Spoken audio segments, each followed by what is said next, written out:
히브리서 11장 31절 말씀입니다. 한 목소리로 우리 함께 봉독하겠습니다. 믿음으로 기생 라합은 정탐꾼을 평안히 영접하였으므로 순종하지 아니한 자와 함께 멸망하지 아니하였도다. 아멘. 이 말씀에 담긴 기생 라합을 구원하시기 위해 주신 믿음이 저와 여러분에게도 풍성히 누려지게 되기를 간절히 소망합니다. 우리 어린이 말씀 나눌게요. 자, 이스라엘 백성들이 하나님과 함께 가나안 땅으로 가고 있었어요. 그런데 가나안 땅으로 가는 길이 쉽지가 않았어요. 어렵고 힘겨운 일들이 많았죠. 그 중에 제일 힘겹고 어려웠던 일은 뭐냐면 먹는 문제, 자는 문제도 있었고, 그렇지만 그 속에서 다른 나라와 전쟁하는 것도 굉장히 어려운 일이었었어요. 그래서 하나님의 은혜 없이는 한순간도 살아갈 수 없는 그런 상태가 되었었죠. 그런데 그 소문이 어디까지 들렸냐면 여리고 성 안에까지 들어가게 된 거예요. 여리고 성 안에까지. 여리고 성까지 이스라엘 백성과 하나님에 대한 소문이 들리기 시작했어요. 여리고 성 안에 있는 사람들이 그 소문을 듣고 이게 무슨 소문이야? 이게 무슨 이야기야? 하고 신비하게 여겼습니다. 그런데 다른 사람들은 그게 마음에 남지 않았던 모양이에요.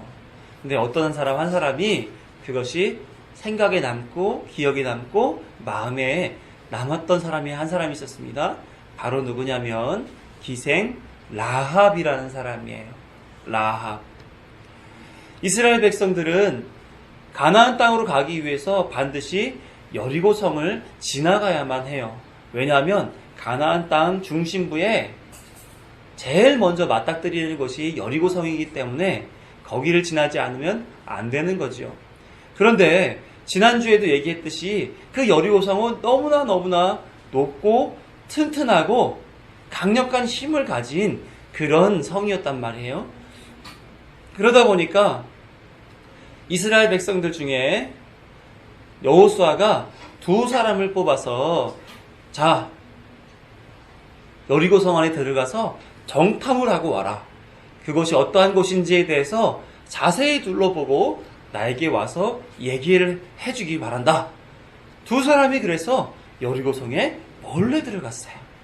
그랬는데 이미 여리고 성 안에서는 이스라엘 백성이 쳐들어온다라고 하는 소문이 퍼졌다 그랬잖아요.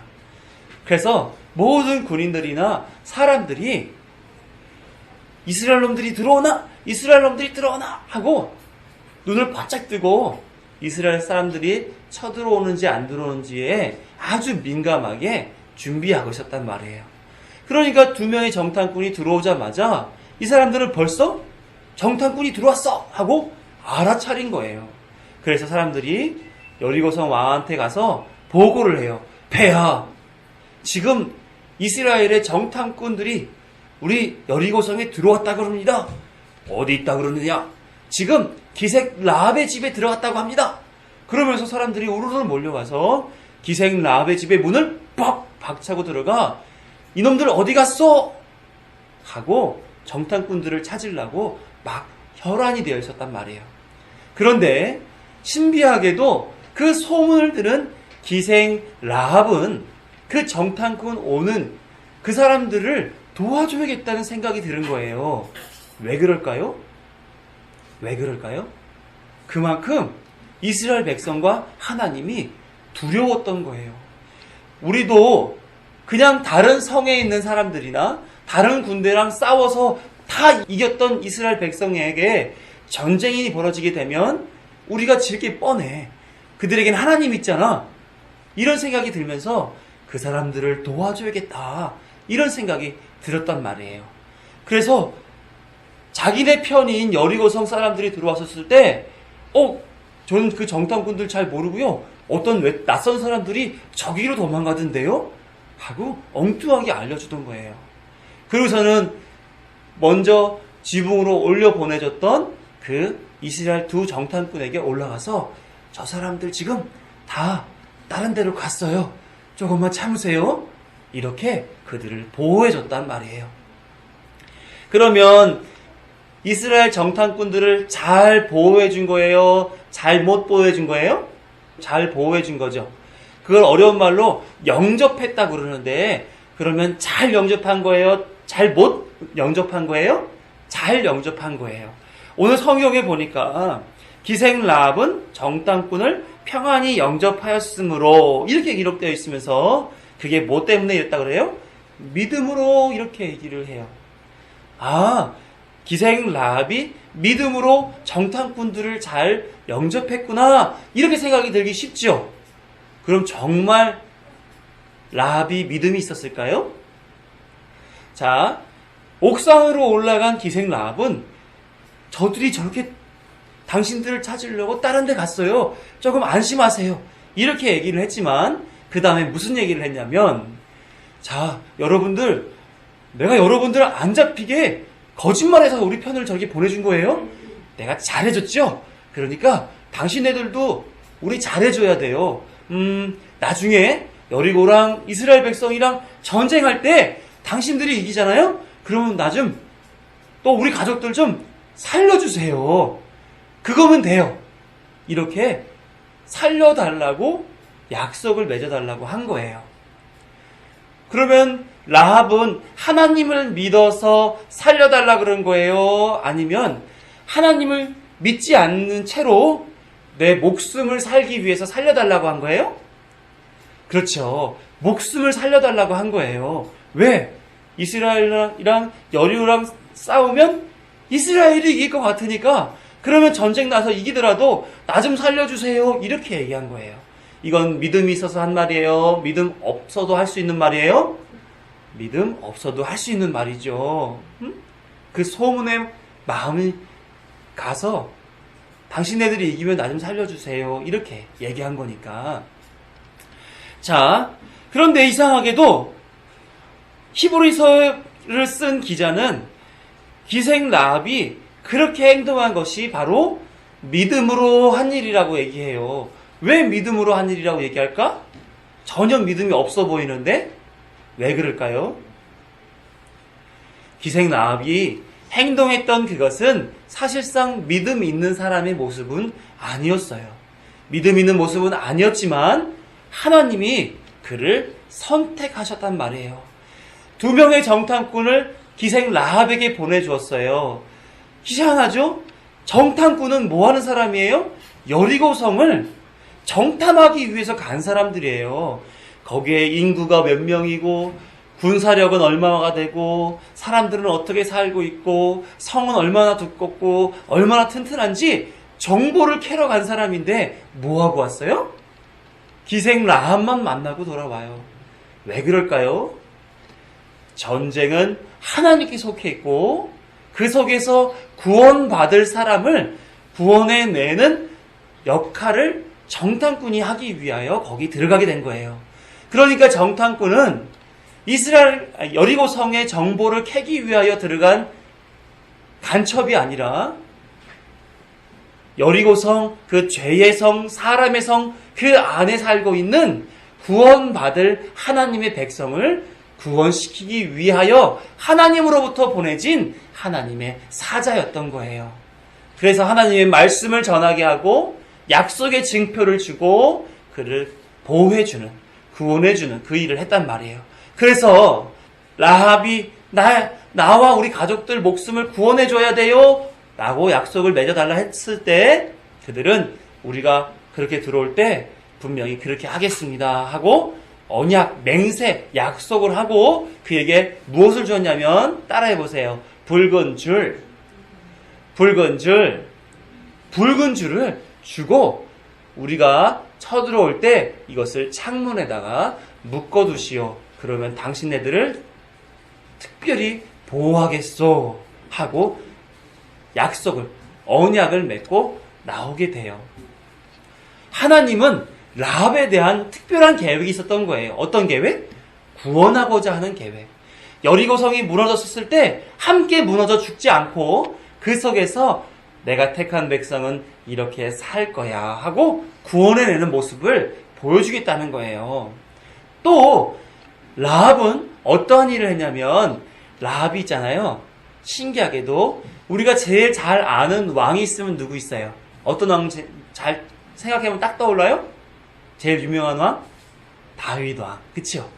다윗 왕의 아버지가 누구예요? 이새. 이새가 라합의 증손주예요. 그러니까 라합의 아들의 아들의 아들, 거기가 이새. 그 밑에가 다윗. 너무 신기하죠? 라합은 하나님이 라합에게 두신 계획이 뭐였냐면, 너가 결혼을 해서 자식을 낳으면 그 자식이 또 자식을 낳으면 또 자식을 낳았을 때 누구를 낳는다는 얘기예요? 다윗 왕을 낳는다는 거예요. 와, 하나님의 계획은 라합을 통해서, 다윗은 누구의 조상이에요? 예수님의 조상이에요. 예수님이 나오게끔 하는 그 가문을 만들어 가겠다. 어려운 말로 계보를 만들어 간다. 이렇게 하나님은 작정하셨던 거예요. 그러니까 라합은 하나님 보시기에 살아야 되는 사람이에요? 죽어도 되는 사람이에요? 살아야 되는 사람이에요. 그러니까 하나님이 라합을 살려주셔요. 그리고 살려주시기 위하여 뭘 하셔야 돼요? 그에게 믿음을 주셔야 된단 말이에요. 라합은 믿음 없이 살았지만, 너 믿음 없는 거 상관없어. 내가 너에게 믿음을 덧입혀 줄 거야. 그러면 너는 믿음 있는 자가 되는 거야. 기생 라합은 믿음 없었지만 하나님이 그녀에게 가지고 있었던 작정, 그 작정으로 인하여 라합은 믿음 있는 자가 되고 믿음 있는 삶을 살게 해서 다윗의 고조 할머니가 되는 그런 특별한 일을 하게 되는 거예요. 그러니까 라합은 믿음이 있었을까요? 없었을까요? 없었지만 믿음을 누가 넣어줬어요? 하나님이 넣어줬어요. 하나님이 모든 믿음에 대한 일들을 다 하시는 분이라는 사실을 우리는 기억해야 되는 거예요. 그래서 우리 어린이들 믿음이 있어요, 없어요? 믿음 있지요? 주아는 믿음이 있어요, 없어요? 있어요. 믿음이 우리 주아, 주은이, 주아영, 주영이 다 이렇게 믿음이 누구로부터 온 거예요? 그래요. 우리 어린이들 마음속에서 나 하나님 잘 믿어야지 이래서 믿어지는 게 아니라 하나님이 우리 어린이들 마음속에 믿음을 넣어주었기 때문에 믿음이 있는 거예요. 그런 넣어주신 그 믿음에 의하여 우리 어린이들은 믿음 있는 사람처럼 살게 되어 있는 거예요. 믿음 있는 사람으로 살게 되어 있는 거예요. 그러니까 우리 어린이들, 하나님이 나에게 믿음을 넣어주셨어. 하나님이 하나님이 나라까지 이끌어 갈 거야. 하나님이 나를 통해서 특별한 일을 하실 거야. 라고 하는 그런 기대하는 마음. 그래서 믿음 있는 사람으로 살아가는 그런 생활. 이것을 끊임없이 열심히 만들어 가야 되겠다 하는 거예요. 그렇게 할 수 있겠어요? 믿음 있는 어린이로서 믿음으로 살아가시자고요. 하나님이 함께 하실 거예요. 그래요. 여기까지 할게요. 우리 작년 설교하겠습니다. 제가 신교대 교관으로 있었을 때 하루는 대대장님이 저하고 다른 동기 교관하고 불러서 특별히 시간을 줄 테니까 병사들 앞에서 이 주제를 가지고 강의를 해봐라 이렇게 얘기를 하신 거예요. 지금 뭐 정확하게 어떤 주제였는지는 기억이 잘 나지는 않지만 당시에 많이 회자됐던 주제였던 것 같아요. 그래서 병사들에게 그러한 부분에 있어서 잘 지도해 주시기 위하여 대장님이 이제 교관을 불러다가 가르칠 준비를 시켰던 겁니다. 강의 시간까지 앞으로 1시간밖에 남지 않았는데 이거 뭘 가르쳐야 되는가 고민이 순간 됐어요. 그래서 1시간 동안 이런 거 저런 거 잘 준비를 하고 외우고 막 긴장하는 모습으로 준비했었습니다. 그리고 머릿속에 정리를 하고 이런 얘기를 해야 되겠다 하고 가게 됐죠. 둘이 있었으니까 저부터 시작했으면 충분히 제가 이제 준비한 대로 했었을 텐데 다른 교관부터 시작을 해서 강의가 시작이 됐어요. 1시간 동안 강의해라 했는데 이 친구가 1시간을 강의를 다 해버린 거예요. 그러다 보니까 저는 한마디도 못하고 준비만 하고 옆에 앉아있다가 그냥 끝나고 말았어요. 아까워요? 안 아까워요? 공부한 게 아깝죠. 가르쳤어야 되는데 어쨌든지 아깝지만 하나도 가르칠 수가 없게 됐습니다. 왜 가르칠 수 없었을까요? 기회가 주어지지 않았기 때문에 그렇죠. 제가 먼저 기회를 받았었으면 충분히 마음껏 가르치고 적절하게 다른 교관도 할 수 있게끔 배려했었을 텐데 안타깝게도 기회가 주어지지 않아서 안 됐더라 하는 거예요. 생각해 보세요. 우리나라가 민주주의 국가로서 자유와 평등을 주장하는 겁니다. 기회의 평등. 그런데 생각해 보세요. 기회가 평등하게 주어집니까? 기회가 평등하게 주어지지 않죠. 요즘 무슨 흑수저라든지 이런 무슨 엘리트주의들이 팽배해져서 그렇게 엘리트주의가 팽배해져서 기회가 공평하게 주어지지 않은 그런 일들이 많이 있단 말이에요. 그쵸? 그러니까 기회가 없으면 그런 어떤 자유나 권리를 가지고 있다 할지라도 그것을 이루어갈 수가 없는 거 아니겠어요? 그죠? 근데 마찬가지로 기회가 저도 주어지지 않아서 하지 못했던 그런 기억이 있습니다. 그런데 오늘 함께 나눌 기생 라합은 어느 누구보다도 값진 기회를 허락받은 사람이 아닐 수 없다는 거예요. 이 기회는 하나님으로부터 특별히 받은 기회인 거죠. 그래서 사람이 선택할 수 있는 기회, 내가 그것을 한번 참여해 봐야지 하는 그런 기회로서의 기회가 아니라 하나님이 선택하여서 흔들림 없이 반드시 이루어지게끔 되어 있는 기회, 그런 기회가 기생 라합에게 주어졌다 하는 거예요. 그런 기회가 우리에게도 동일하게 주어져 있으리라고 저는 믿습니다.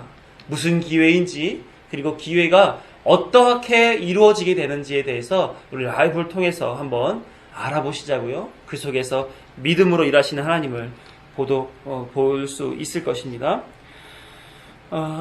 제가 여호수아 강의했을 때에도 이 기생 라합을 강의하면서 설교하면서 궁금한 게 있었어요. 뭐가 궁금했냐면 한번 생각해 보세요. 아마 저랑 같은 궁금함이 있었지 않았을까 싶은데, 첫째는 여리고성은 결국 하나님의 방법대로 7일 동안 여리고성을 돈 후에 나팔과 함성에 의해서 무너지고 말 텐데 왜 하나님은 정탐꾼들을 그들에게 보냈을까? 그쵸? 궁금하지 않으셨어요? 두 번째, 정탐꾼은 왜 정탐하지 않고 라합만 만나고 돌아왔을까? 궁금하시지 않으셨어요? 세 번째, 여리고성이 무너졌을 때 그녀의 집이 어디 있었습니까? 성벽에 있었잖아요. 그래서 함께 무너져야만 했었는데 왜 그녀의 집은 무너지지 않았고 라합과 그의 가족은 살아남을 수 있었는가? 그죠? 이런 세 가지 의문이 있었습니다. 이 질문에 답을 하면서 오늘 말씀의 의미를 확인해 보도록 할게요. 첫 번째 질문이 이거였어요. 여리고성은 결국 하나님의 방법대로 7일 동안 여리고성을 돈 후에 나팔과 함성에 의해 무너지고 말 텐데 왜 정탐꾼을 보냈을까? 정탐꾼은 적의 기밀을 조사하기 위해 파송하는 비밀 요원이죠. 신명기 1장 24절을 보게 되면 가나안을 정탐하기 위해 12 정탐꾼을 보내는 그 모습을 기록해 놓았고, 사무엘상을 보더라도 26장 4절에서 다윗은 황무지에서 사울이 지친 곳을 확인하기 위하여 정탐꾼들을 보냈습니다. 아마도 적군의 중요한 정보를 얻기 위해 정탐꾼을 보냈던 것 같아요. 성경은 곳곳에 정탐꾼들의 기록을 그래서 기록해 놓고 있습니다. 그런데 정탐꾼들이 여리고성에서 행한 일들을 보게 되면 이런 정탐 활동을 하기 위해 들어간 것이 아니라 정보를 얻기보다는 뭘 하고 온 것 같으세요? 그것의 죄의 상태가 얼마나 심각한가를 확인시켜주는 것 같아요. 그곳에서 구원의 일을 담당하기 위해 정탐꾼들이 보냄을 받았다라고 하는 것, 이것을 우리가 확인할 수가 있습니다. 뭐요? 그곳의 죄의 상태가 얼마나 심각한가, 또 그곳에서 벌일 하나님의 구원의 일, 이 두 가지 일을 위해서 정탐꾼들이 보내졌다 하는 겁니다. 여호수아 말씀 봅니다. 여호수아 2장 1절에서 3절 함께 보시죠. 읽어봅니다. 시작. 눈의 아들 여호수아가 시딤에서 두 사람을 정탐꾼으로 보내며 이르되 가서 그 땅과 여리고를 엿보라 하매 그들이 가서 라합이라 하는 기생의 집에 들어가 거기서 유숙하더니 어떤 사람이 여리고 왕에게 말하 이르되 보소서 이 밤에 이스라엘 자손 중에 몇 사람이 이 땅을 정탐하러 이리로 들어왔나이다. 여리고 왕이 라합에게 사람을 보내어 이르되 내게로 와서 내 집에 들어간 그 사람들을 끌어내라. 그들은 이 온 땅을 정탐하러 왔느니라. 지난 시간에 우리가 여리고 성은 세상과 죄를 상징하는 곳이라고 소개해 드렸습니다. 그곳에서 벌어지는 모든 인간사가 모든 사람들을 위한 사람들의 만족을 위한 그런 일이었다. 그래서 그곳에서는 결코 하나님을 알지 못했다. 이렇게 얘기를 드렸습니다.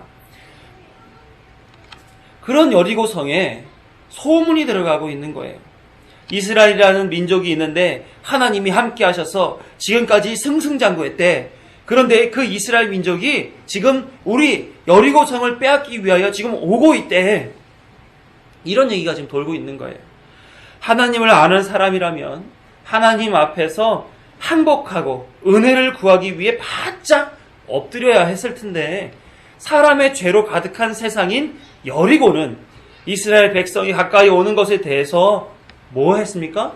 자기를 지키기 위해서 또 죄의 삶을 유지하기 위해서 전투태세, 경계태세 이것으로 맞서고 있었던 거예요.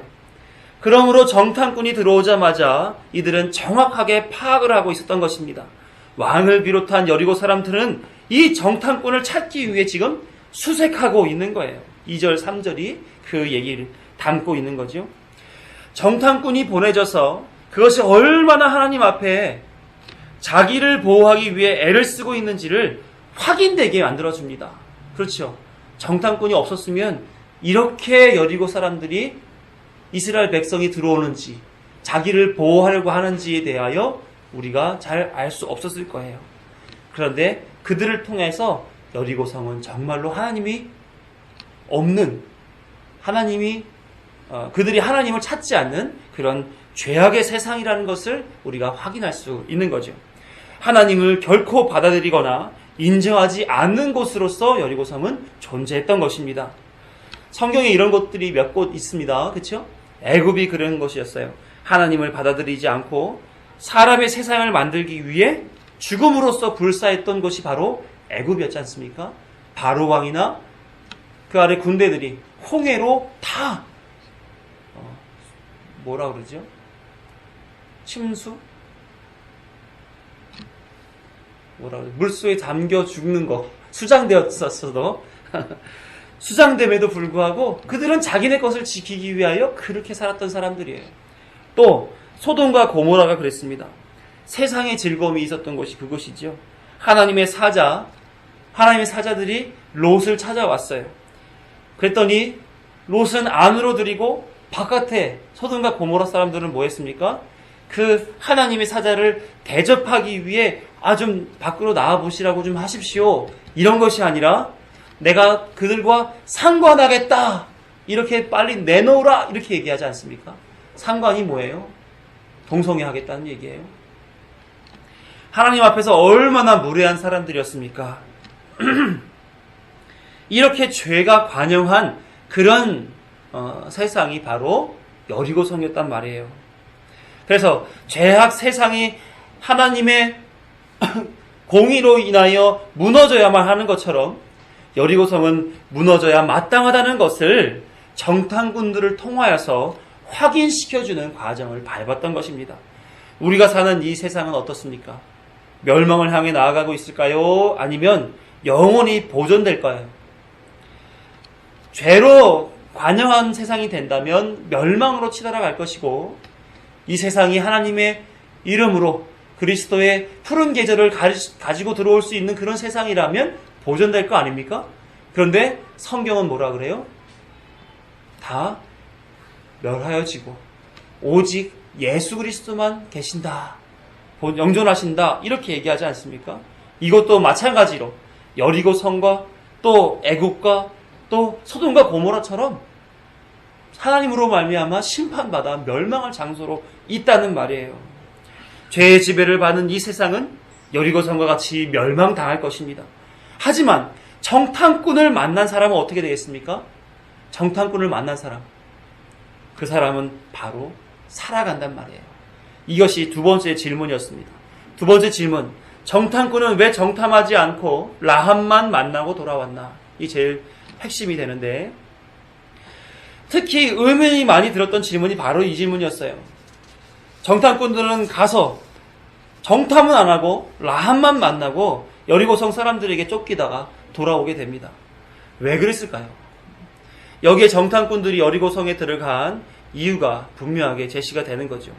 여리고성은 하나님의 방법대로 무너지게 되어 있는 성이었습니다. 그래서 일부러 정탐꾼이 들어가 기생 라합을 만난 것은 성을 무너뜨리기 위한 과정이 아니라 그 속에 있는 하나님의 백성을 구원하는 그런 과정의 모습을 보여주기 위하여 정탐꾼이 그 속에 들어간 거예요. 그러니까 기생 라합은 하나님의 작정 아래 구원받을 백성이었는데, 그 백성을 위해서 하나님이 하나님의 사자, 복음을 증거하는 그 사자를 라합에게 보내신 것이란 말입니다. 여리고성은 죄가 관여한 곳이었고, 기생인 라합은 그곳에서 죄로 말미암아 살아가는 그런 사람이었습니다. 그럼에도 불구하고 그녀에게 하나님의 소문이 들리고 하나님의 말씀이 그 안에서 조금씩 쌓이고 있다 보니까 하나님에 대한 막연한 갈급함, 소망, 이런 것들이 아마 생겼던 것 같아요. 그래서 생각하기를, 내가 하나님 편에 섰을 때 하나님이 나를 살려주시겠지. 여리고성이 무너져 이 세상이 황폐화된다 할지라도 그 속에서 내 생명 부지는 하나님이 시켜주실 수 있겠지. 이런 생각을 가졌던 것 같아요.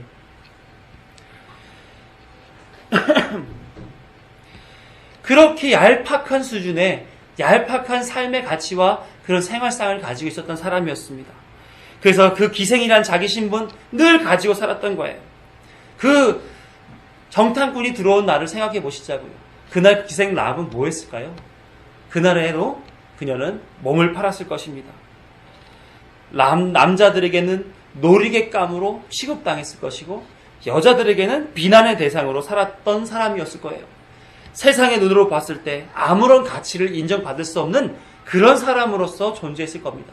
그런데 그 소문 몇 마디가 그녀의 마음속에 내 목숨 하나님께 달려있구나, 하나님께 내 목숨 부지하게 해달라고 구한다면 하나님이 살려주실 수도 있겠지 하는 그런 생각이 들었던 거란 말입니다. 그러니까 하나님은 그녀의 믿음이 아니라 하나님의 작정에 의하여 그곳으로 정탐꾼을 보내게 돼요. 그러니까 정탐꾼들이 성경 말씀을 보게 되더라도 다른 곳에 들리지 않고 여리고 성에 들어가자마자 누구네 집으로 가요? 라합의 집으로 먼저 그냥 들어가 버려요. 성경은 이에 대해서 자세히 소개하고 있지 않지만 원문에서는 분명하게 기록하고 있습니다. 1절에 보게 되면 가서라는 표현이 있지요. 그 땅과 여리고를 엿보라, 이렇게 두 가지 동사의 모양이 있습니다. 근데 원문은 뭐라고 표현되어 있냐면 두 개가 붙어 있어요. 가서 엿보라, 이렇게. 그 안에 정탐꾼이 주저없이 기생 라합의 집에 들어갔으며, 그것은 하나님이 이미 그녀를 통하여 이루어질 작정들을 행하시고 있다는 의미가 그 안에 포함되어 있는 거예요.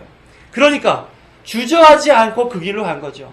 우리가 만약에 옷을 산다거나 아니면 슈퍼에 가서 무엇을 사러 갔었을 때 그 목적이 분명하니까 길 가다가 목적지에 그냥 들어가잖아요. 들어가지 않고 주변을 두리번 저기 가볼까 여기 가볼까 이런 생각 안 한단 말이에요. 정탐꾼도 마찬가지로 라합을 구원하겠다라고 하는 하나님의 목적을 그대로 가지고 왔기 때문에 다른 곳을 둘러볼 필요가 없어요. 여리고성에 들어가자마자 라합의 집으로 간 거죠.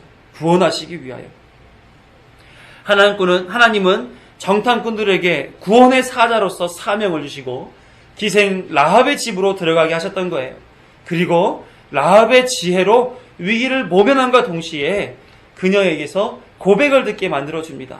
여호수아서 2장 8절에서 11절을 보게 되면 어떻게 이렇게 당신들을 돕게 되었는지에 대한 마음이 담겨진 그런 고백을 볼 수가 있어요. 8절부터 11절 함께 봅니다. 시작. 또 그들이 눕기 전에 라합이 지붕에 올라가서 그들에게 이르러 말하되 여호와께서 이 땅을 너희에게 주신 줄을 내가 아노라. 우리가 너희를 심히 두려워하고 이 땅 주민들이 다 너희 앞에서 간담이 녹나니 이는 너희가 애굽에서 나올 때에 여호와께서 너희 앞에서 홍해물을 마시게 한 일과 너희가 요단 저쪽에 있는 아모리 사람의 두 왕 시혼과 옥에게 행한 일 곧 그들을 전멸시킨 일을 우리가 들었음이라. 우리가 듣자 곧 마음이 녹았고 너희로 말미암아 사람이 정신을 잃었나니 너희의 하나님 여호와는 위로는 하늘에서도 아래로는 땅에서도 하나님이시니라.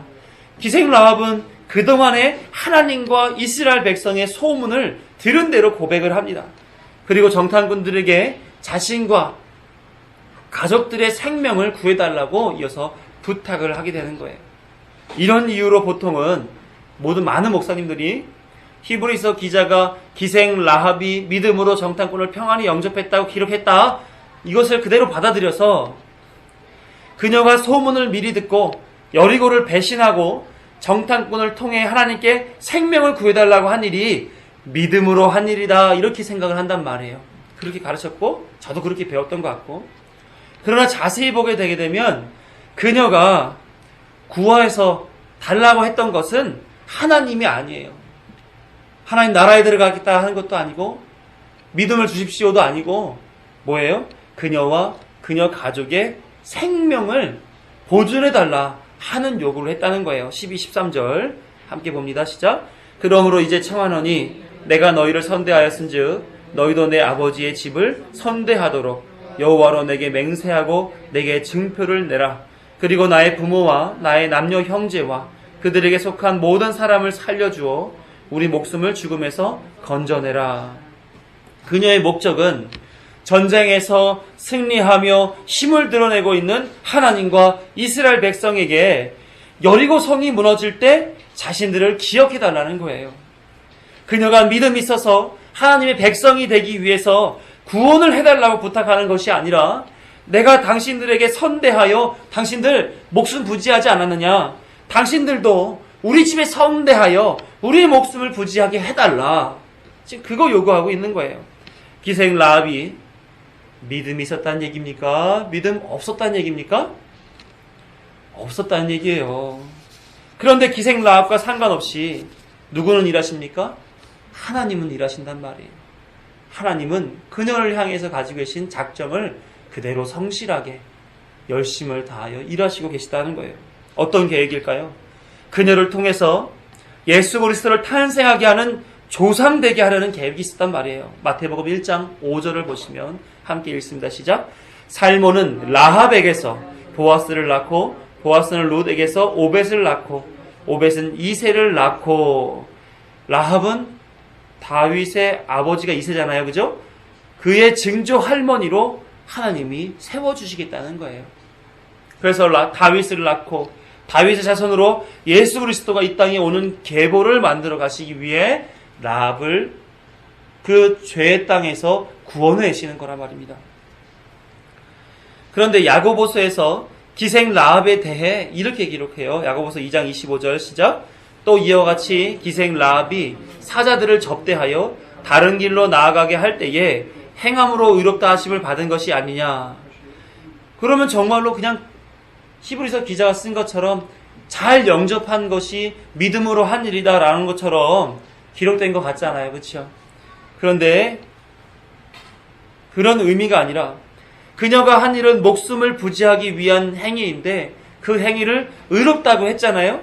근데 그 사이 그거는 믿음이 믿음으로써 한 일이 아니라는 것을 지금 말씀을 드리고 있는 거예요. 그녀가 한 것은 그녀가 한 것이고, 그녀가 구원받고 하나님 계획에 있었던 것은 그 안에 누군가가, 뭔가가 개입되어 있기 때문에 그렇다라고 말씀을 드리는 거예요. 어떤 겁니까? 하나님의 열심 말이에요. 하나님의 작정을 성실히 이행해 가시는 하나님의 그 열심이 그녀를 믿음 있는 자로 만들어 줬다는 겁니다. 하나님의 구원, 하나님의 계획이 그 사이에 개입되면서 기생 라합에게 믿음이 있어서 그런 거야. 라합은 믿음으로 한 거야. 이렇게 인정받게끔 만들어 주셨다는 거예요.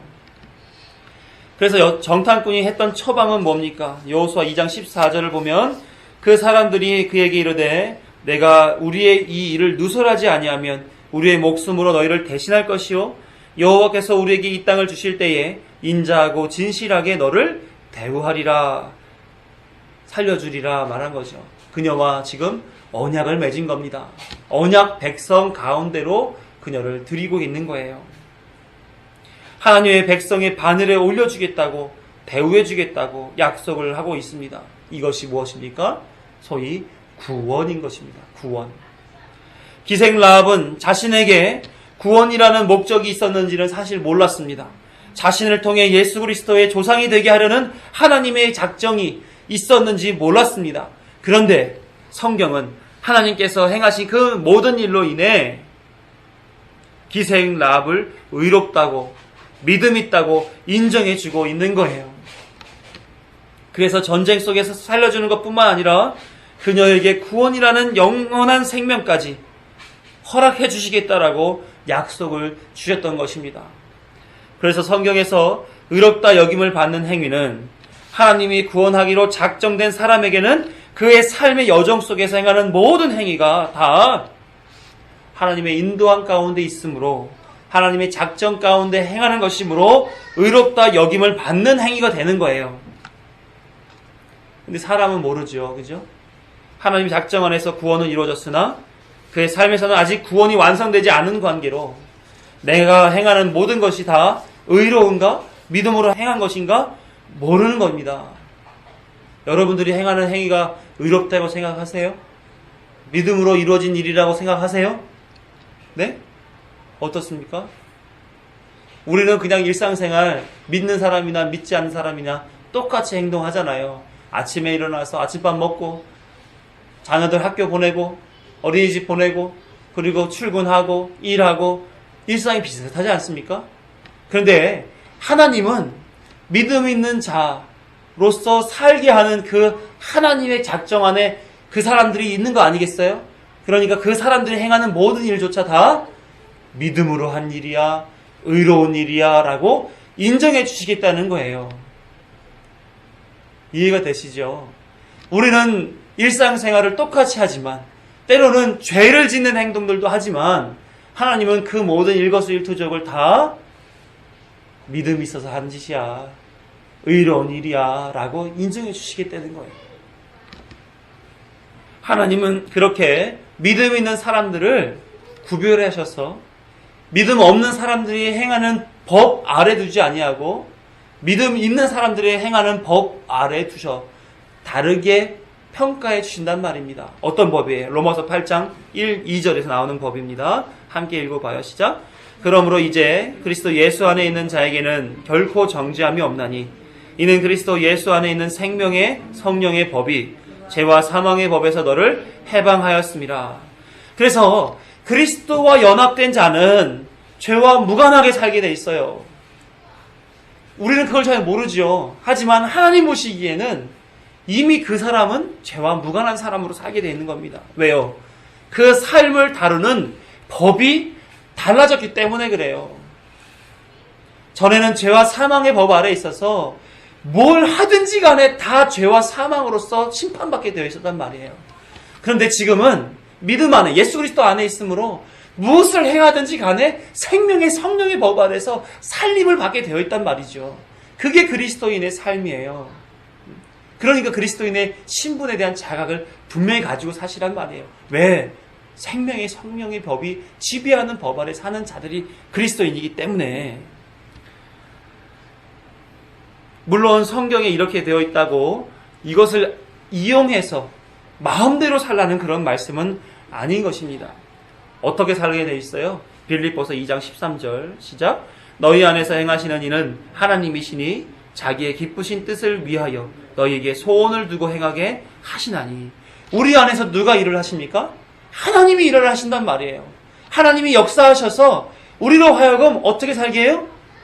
하나님이 뜻하신 말을 목적 삼아 살게 만들어줍니다.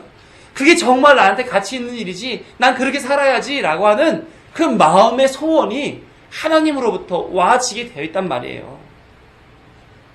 그래서 죄 짓고 살아가는 길로 나가 살지 않게 하나님이 만들어주신단 말입니다. 그래서 다윗이 시편 1편에서 뭐라고 고백합니까? 복 있는 사람은 악한 길에 서지 아니하고 오만한 자리에 앉지 않는다고 얘기하는 거예요. 왜요? 하나님이 그렇게 인도하시니까. 그리고 그런 자리에 있다 할지라도 그것은 믿음으로 한 일이라고 하나님이 인정해 주시니까. 아무튼 하나님은 기생 라합을 구원하시고 그녀를 통해 하나님의 계획을 풀어가시기 위해서 여리고성에 정탐꾼을 보내셨던 것입니다. 여기서 이해할 수 있는 것은 제가 아무리 관영한 세상일지라도 하나님의 백성은 반드시 말씀, 언약을 통해서 구원을 얻는다는 사실이에요. 여리고성 안에 유일하게 하나님의 말씀을 듣고 하나님의 약속을 따라서 구원받은 기생 라합처럼 이 땅에 살아가는 믿음을 가지는 하나님이 작정하셨던 그 사람들은 반드시 구원받게 되어 있다. 하나님의 열심은 그렇게 일한다. 그 사실을 우리에게 알려주고 있는 것입니다. 하나님의 작정은 우리에게도 마찬가지로 주어지게 됩니다. 우리에게 구원을 허락하셨지만 아직 구원이 우리 생애에 허락되지 않은 이상 우린 잘 모르고 살아갑니다. 이렇게 살면 구원인가? 이렇게 살면 옳은 일인가? 이렇게 살다가 죄인 되는 건 아닌가? 모르고 살아간단 말이에요. 그런데 하나님의 생명의 성령의 법이 그 위에 은혜를 덮어주셔서 믿음 있는 사람으로 살게 해주시고 결국은 구원이라고 하는 자리로 이끌어 가신단 말이에요. 그게 우리의 구원의 원리가 되는 거죠. 그러니까 성도로서 사실 때에 늘 하나님이 주시는 마음의 소원이 무엇인가 이거를 늘 생각하시면서 살면 되는 거예요. 그러면 하나님이 라합의 행위를 의롭게 여기셨던 것처럼 우리의 삶도 의롭게 여겨주신단 말이죠. 세 번째 질문을 넘어가 볼게요. 여리고성이 무너졌는데 그녀의 집이 성벽에 있어서 함께 무너져야 하는데 왜 그녀의 집은 무너지지 않고 라합과 그의 가족은 살아남을 수 있었는가? 희한하죠? 여리고성이 무너졌다 했었을 때 왜 성벽에 있는 라합의 집은 무너지지 않았을까요? 기생 라합이 행한 일에 대해서 다시 한번 보겠습니다. 하나님의 사자 정탐꾼과 이 라합이 서로 간에 행했던 그 일들 속에서 답이 있어요. 그녀가 정탐꾼들로부터 뭘 받았습니까? 뭘 받았어요? 붉은 줄을 받았어요. 그리고 그들의 명을 따라서 성벽에다가 붉은 줄을 묶어 내린 것 외에는 그녀가 한 것이 아무것도 없습니다. 묶어놓고 기다리는 거죠. 어떻게? 이스라엘 백성들이 요단을 건너오는 그 기간 동안, 길가를 둘러서 돌을 세우는 기간 동안, 그들이 할례를 하고 유월절을 지키고 성 외곽 7일 동안 도는 동안 뭐 했습니까? 가슴 졸이며 기다리실 수밖에 없었어요. 더 나아가서 이스라엘 백성의 나팔과 함성 소리에 성이 막 옆에가 막 무너지고 있습니다. 그동안 그녀는 뭐 했습니까? 가족들과 함께 기다릴 수밖에 없었어요. 조마조마했겠죠. 저들이 정말로 나와 우리 가족을 살려주지 않으면 어쩌지? 하는 염려 외에는 할 일이 없었던 거예요. 그런데 그런 그녀에게 구원의 손길이 다가옵니다. 하나님의 나팔 소리, 복음으로 여리고성 세상을 다 무너뜨리고 조금도 세상에 죄악이 남아있지 않을 그때에 하나님의 사자의 손이 라합에게 다가오게 되죠. 여호수아서 6장 22, 23절을 보게 되면 이렇게 기록하고 있어요. 시작. 여호수아가 그 땅을 정탐한 두 사람에게 이르되 그 기생의 집에 들어가서 너희가 그 여인에게 맹세한 대로 그에게 속한 모든 것을 이끌어내라 하며 정탐한 젊은이들이 들어가서 라합과 그의 부모와 그의 형제와 그에게 속한 모든 것을 이끌어내고 또 그의 친족도 다 이끌어내어 그들을 이스라엘 진영 밖에 두고 아멘. 여리고 성이 무너진 후 언약한 대로 정탐꾼들이 기생 라합의 집에 들어가 그녀와 그녀의 가족들을 모두 데리고 이스라엘 진영 밖으로 나오게 됐다 하는 얘기를 기록해 놓고 있죠. 그들은 지금 하나님의 복음이 세상을 심판하는 그 속에서 구원을 얻은 모습으로 있는 것입니다. 이렇게 세상이 심판당할 때 구원받는 그 일 속에서 그녀가 행했던 것은 오직 한 가지밖에 없었어요. 붉은 줄을 창에 메어놓고 기다렸던 것밖에는 없었던 것입니다. 그러니까 그 붉은 줄이 증거가 되어 그녀의 온 가족에게 생명을 주어지게 만들어졌던 것이죠. 그럼 그 붉은 줄은 과연 무슨 의미가 있길래 생명을 주는 증거가 되었을까요? 여호수아서 2장 17, 18절을 보게 되면 이렇게 기록하고 있습니다. 그 사람들이 그에게 이르되 내가 우리에게 서약하게 한 이 맹세에 대하여 우리가 허물이 없게 하리니 우리가 이 땅에 들어올 때에 우리를 달아내린 창문에 이 붉은 줄을 메고 내 부모와 형제와 내 아버지의 가족을 다 내 집에 모으라. 이 붉은 줄은 뭐의 상징인 거예요? 맹세의 상징인 겁니다. 언약의 상징인 거예요. 그녀는 붉은 줄을 정탐꾼으로부터 하나님의 사자로부터 약속의 상징으로 받았던 것입니다. 한글 개역 성경에는 이것을 붉은 줄이라고 이렇게 번역해 놨죠. 원문에 이 붉은 줄이 단순히 그냥 붉은 줄로만 표현된 것이 아니라 거기에 티크와트라고 하는 표현이 있는데 붉은 줄이 이 티크와트를 수식해주는 표현이었어요. 그러니까 이 티크와트가 아주 중요한 의미를 담고 있는 거죠. 이걸 해석을 안 해놨단 말이에요. 이 티크와트라고 하는 표현은 무슨 뜻이냐면 소망이란 뜻입니다. 소망. 티크와트가 쓰인 표현을 다른 성경에서 보게 되면 룻기 1장 12절에 이렇게 기록된 데서 티크와트를 확인할 수가 있어요. 내 딸들아 되돌아가라. 나는 늙었으니 남편을 두지 못할지라. 가령 내가 소망이 있다고 말한다든지 오늘 밤에 남편을 두고 아들들을 낳는다 하더라도 이때 사용됐던 소망이 바로 티크와트입니다. 사람으로서 할 수 없는 그러나 하나님은 할 수 있으신 그 소망, 하나님만이 하실 수 있는 그 소망을 다루는 표현이 바로 티크와트예요. 욥기 4장 6절을 보더라도 같은 표현이 나옵니다. 내 경외함이 내 자랑이 아니냐, 내 소망이 내 온전한 길이 아니냐. 하나님이 욥을 이끌어 가실 그 소망, 그건 욥의 능력으로 할 수 없는 일이죠. 그 소망을 표현하는 말이 이 티크와트예요. 그런데 이 붉은 줄이 어떤 붉은 줄이라는 겁니까? 티크와트를 가진 붉은 줄이라는 거예요. 소망의 줄인 거죠. 그러니까 이 정탐꾼들은 기생 라합에게 뭘 준 겁니까? 하나님이 사람으로서 할 수 없는 그 소망된 일을 너에게 줄 것이다 라는 표현으로서 붉은 줄을 준 거란 말이에요. 구원의 소망이 담겨져 있는 붉은 줄을 라합은 창밖에 묶어둔 것입니다. 그렇다면 그 붉은 줄이 상징하는 바 구원해주는 소망, 이 소망은 바로 무엇이겠습니까? 어떤 주석가는 붉은 줄을 출애굽 때의 10번째 재앙 속에서 장자의 죽음을 면하도록 문설주와 문인방에 바른 어린 양의 피라고 소개하는 주석가들이 있습니다. 또 어떤 주석가들은 구원을 이루게 하시는 예수 그리스도를 상징한다라고 소개하고 있습니다. 이런 주석가들의 소개를 보더라도 확실한 것은 뭐와 관련이 있습니까? 우리의 죄를 위해 피 흘려 죽으신 예수 그리스도라는 것을 우리는 알 수가 있는 거죠. 예수 그리스도의 상징이라는 것을 우리는 알 수가 있는 것입니다. 기생 라합이 유일하게 심판 가운데서 붙잡고 있었던 것은 바로 예수 그리스도를 상징하는 붉은 줄이었던 것입니다. 예수 그리스도를 잡은 거죠. 예수 그리스도의 권세와 예수 그리스도의 공로가 이를 바라보고 붙잡고 은혜를 구했던 기생 라합에게 구원의 능력이 되어 주셨던 것입니다. 사랑하는 성도 여러분, 오늘 본문처럼 기생 라합이 정탐꾼들을 잘 영접해서 멸망받을 자와 같이 멸망당하지 않게 된 것이 아니라는 사실을 우리는 알 수가 있죠. 어떤 것 때문에 그래요? 하나님의 열심 때문에, 예수 그리스도 때문에 그녀가 구원받을 수 있었다는 것, 믿음으로 인정받을 수 있었다는 것, 그것을 우리는 확인할 수 있었습니다. 죄악 세상에 대해서 심판하시는 하나님이 구원하시기로 작정하신 백성에게 하나님의 사자를 보내어서 언약, 말씀, 그리고 예수 그리스도로 상징되는 붉은 줄을 주게 하셨습니다.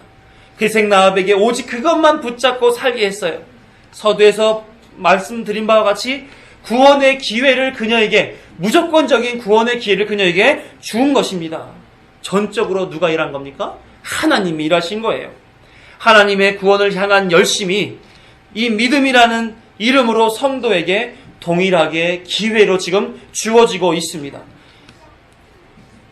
우리에겐 그런 기회가 주어진 받은 거죠. 우리는 하나님이 구원하시겠다라고 하는 기회를 무조건적으로 준 거예요. 은혜인 거지요. 그걸 받아서 우리는 구원받을 수밖에 없는 길로 가게 되어 있는 것입니다. 이처럼 믿음은 죄악의 온상인 이 자연인의 중심에 침노에 들어오고 있어요. 그래서 이 세상이 무너지고 그 침노에 들어온 믿음이 그를 살리게 되어 있는 것입니다. 그래서 심판받을 세상에서 구원받을 백성은 뭐로 인하여 구원받습니까? 믿음으로 인하여 구원받는 거예요. 여기에 단순히 언약을 따라 붉은 줄을 바라본 라합의 행위를 성경은 의롭다고, 믿음이 있다고 소개하는 것처럼 하나님의 말씀, 언약, 예수 그리스도만을 붙잡고 사는 믿음 안에 있으면 그 믿음이 구원의 근거가 되어준다. 우리 보고 뭐 하라는 겁니까? 그리스도 안에 있으라고, 믿음으로 말미암아 살라고, 그것을 지금 권면하는 메시지로 히브리서 기자는 기록하고 있는 것입니다. 사랑하는 성도 여러분, 하나님의 구원 계획이 자신에게도 있다고 믿으십니까? 이 구원을 위해서 하나님이 지금도 여러분들을 위해 일하고 계시다고 믿으시고 계십니까?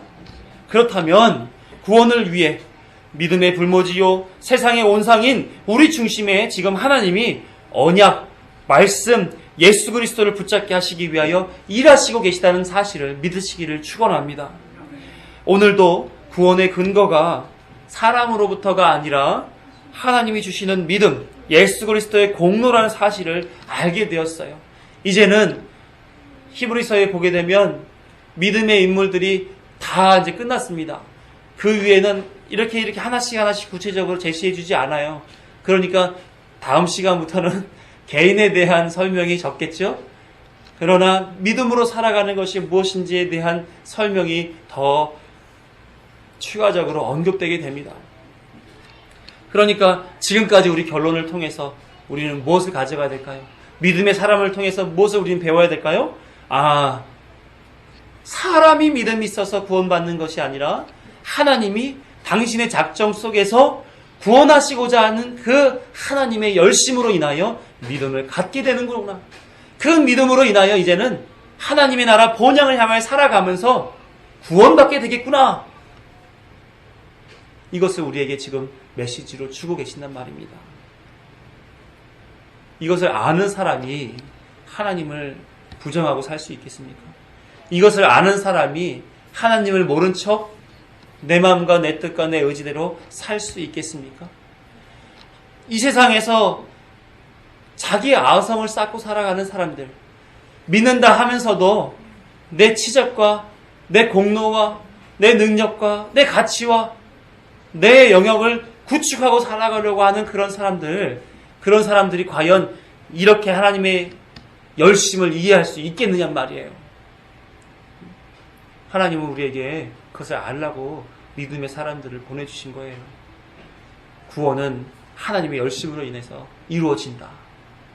그 구원이 이루어지는 그 현상을 각 사람들에게 믿음이라고 하는 것을 넣어주어서 이루어 가신다는 사실을 알게 해주신단 말이에요. 그러니까 믿음 있는 사람은 하나님만을 의지하고 살아가는 사람들이죠. 하나님의 말씀을 주야로 묵상하는 사람들이죠.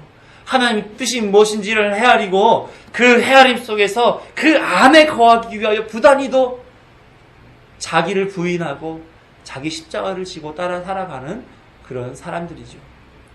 그런 사람으로 우리를 그리스도인으로서 부르신 거예요. 다른 거 눈 돌릴 틈이 어디 있습니까? 다른 것을 주장하고 내 뜻대로 안 된다고 가슴 아파하고 괴로워하고 슬퍼할 필요가 뭐 있습니까? 응? 믿음으로 사시자고요. 믿음의 사람들처럼 하나님 주시는 그 믿음으로 말미암아 살아가는 저와 여러분 되기를 간절히 소망합니다. 그래서 이 사실들 속에서 늘 감사하며 믿음만 붙잡고 살아가는 우리가 되기를 간절히 소망합니다. 기도하겠습니다.